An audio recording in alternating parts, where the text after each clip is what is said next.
Ya, pemirsa, permasalahan sampah di Kota Palembang tidak terlepas dari kurang idealnya jumlah armada pengangkut sampah. Dan untuk itu, Pemkot Palembang sudah melakukan pengajuan 50 unit armada ke Kementerian Lingkungan Hidup.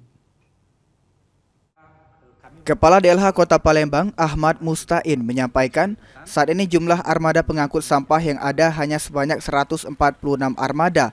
Dari seharusnya Kota Palembang memiliki sebanyak 225 armada.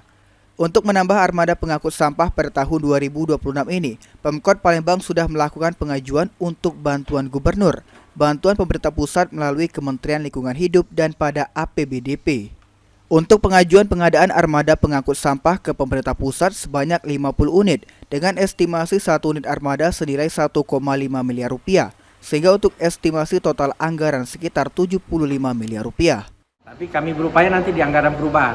Kami juga sudah mengajukannya di bantuan gubernur untuk tahun ini dan juga mengajukan ke pemerintah pusat sebagaimana arahan dari Pak Menteri Lingkungan Hidup pada saat beliau kunjungan ke Kota Palembang. Mungkin estimasi anggarannya berapa kalau untuk pengadaan? Kalau kita bicara kebutuhan, kami mengajukan kemarin 50 armada, satu armada itu 1,5 miliar, jadi sampai 75 miliar. Ke kementerian itu, Pak? Sandi Pratama, PAL TV.